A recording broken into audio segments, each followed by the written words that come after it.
BRS సర్కార్ హయాంలో ఎంతెందు వెతికినా అందందు కలదు అవినీతి పరిస్థితి అన్న విషయం మీకందరికీ తెలిసిందే. ఏ ప్రభుత్వ శాఖ తీసుకున్నా, ఏ హెచ్ఓడిని తీసుకున్నా అంత కరప్షన్ మయమే. అప్పట్లో ఎవరిని కదిలించినా ముడుపులు ముట్టజెప్పాల్సిందే. పనులు కావాలన్నా, ఫైల్ కదలాలన్నా పైకం ఇచ్చి తీరాల్సిందే. అయితే ఇది నాటి సంగతి. అయినను అది ఆనాడు జరిగినటువంటి విషయంలో ఎంతమంది లాభపడ్డారు, ఎవరు మోసపోయారనే విషయాలు అన్ని తేలాల్సి ఉంది.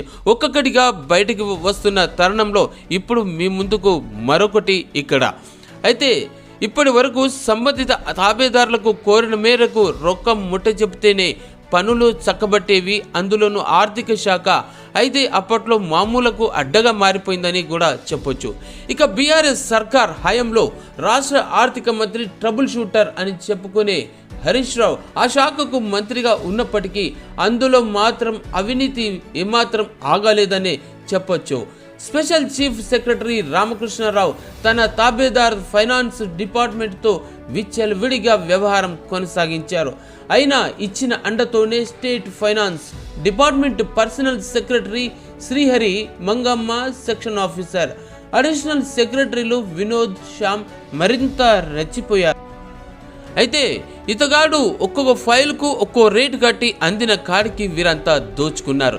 ప్రతి బిల్లులోనూ 10% వసూలు చేసి తమ బాసులకు అయినంత వరకు లబ్ధి చేకూర్చుకున్నారు. అయితే తన మాట వింటే పరిస్థితి ఒకలా, లేదంటే ఇంకోలా ఉంటుందనేటువంటి వ్యవహారాన్ని కూడా నడిపించేశారు పగడ్బందీగా. ఈ రకంగా మన గౌరవ శ్రీహరి గారు ఉన్నది పిఎస్ పోస్టులో అయినా నిబంధనలను పూర్తిగా పాతరేసి పైరవీల జాతరను ఎడాపెడా కొనసాగించారు. మొత్తం ఆర్థిక వ్యవస్థనే తన కన్ను సన్నుల్లోకి పెట్టుకొని శ్రీహరితో పాటు మరో 4 వందల కోట్లు వెనకేసుకున్నారనేటువంటి సమాచారం పెళ్ళుబొక్కుతోంది. ఇక వీరి ఆగడాలను చూస్తే ఇక నుంచి అనేక కథనాలు వచ్చేందుకు అవకాశం కనబడుతుంది. మొత్తం మీద వీరి వ్యవహారం ఆ నోట ఈ నోట పాకి బాధితులందరూ ఒక్క పెట్టున బయటికి విషయాన్ని వెళ్ళగక్కడంతో అన్ని విషయాలు ఒక్కొక్కటిగా బయటికి రాబోతున్నాయి. ఇక ఆర్థిక శాఖ అన్ని ప్రభుత్వ శాఖలకు అది ఆయుపట్టు. ఇది ముఖ్య శాఖనే కావడంతో ఎలాంటి ఆర్థిక నిర్ణయాలు తీసుకోవాలన్నా ఆ శాఖ యొక్క అనుమతి కంపల్సరీ. అయితే ఇంతటి కీలకమైన శాఖ జీతాలు, బిల్లుల చెల్లింపులు, జీపీఎఫ్ ఇట్లాంటి విషయాల్లో ఉన్నత స్థాయిలోని ఆర్థిక మంత్రిత్వ శాఖలోని ఉన్నత అధికారులంతా ఎప్పుడు పెద్దగా వేలు పెట్టకపోయేవారే కాదు. కానీ ఈ బీఆర్ఎస్ ప్రభుత్వ హయాంలో ఆ పరిస్థితులు భిన్నంగా ఉన్నాయి, మొత్తం మారిపోయినాయి. పిఏఓ బిల్లుల చెల్లింపులకు మొదలుకొని జీతాలు, జీపీఎఫ్ వంటి వాటిలో కొత్త విధానాలన్నింటినీ అందుబాటులోకి తీసుకొచ్చారు. అయితే ఉమ్మడి రాష్ట్రంలో ఆటోమేటిక్గా బిల్ శాంక్షన్ అయ్యే పద్ధతిని తొలగించి కొత్త దొందాకు అక్కడ తెరలేపినటువంటి విషయం. ఇక కాంట్రాక్టర్లు, ఎంప్లాయీస్ని డిపార్ట్మెంట్ చుట్టూ కాలరిగేలా తిప్పుకున్నారు. ఐఎంఎఫ్ఎస్ పోర్టల్ను తెలంగాణ ఎంప్లాయీస్కి సంబంధించి జీతాలు, ఈఎల్ఎన్ క్యాష్మెంట్, జీపీఎఫ్తో విత్డ్రా వంటి ఈ బిల్లులను అన్నింటినీ డ్రాయింగ్ ఆఫీసర్ లాగిన్ నుంచే బిల్స్ చేయడం అనేది నిరంతరం జరుగుతుంటుంది. ఇలా వేసిన ప్రతి బిల్లుకి ఓ టోకెన్ నంబర్ జనరేట్ అవుతుంది. ఈ బిల్స్ని సంబంధిత డిస్ట్రిక్ట్ పే అండ్ అకౌంట్స్ ఆఫీసులో స్క్రూటినీ చేసి అంత క్లియర్గా ఉంటేనే అక్కడి నుంచి గవర్నమెంట్కి పంపడం అనేది జరుగుతుంది. ఇది తంతు. అయితే అప్పుడు ఈ బిల్ యొక్క status of waiting for government approval అని వస్తుంది. అయితే అసలు కథ అంతా ఇక్కడ నుంచే మొదలవుతుంది.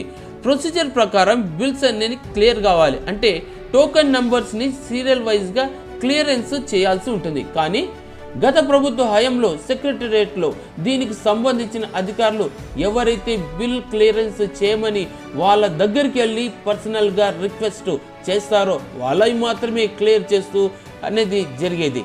కానీ ఫైనాన్స్ డిపార్ట్మెంట్లో ఏ అధికారిని రిక్వెస్ట్ చేసిన వాళ్ళు ఆ టోకెన్ నెంబర్లని ప్రయారిటీ లిస్ట్లో పెట్టి స్పెషల్ సిఎస్ రామకృష్ణారావుకి పంపించేవారు.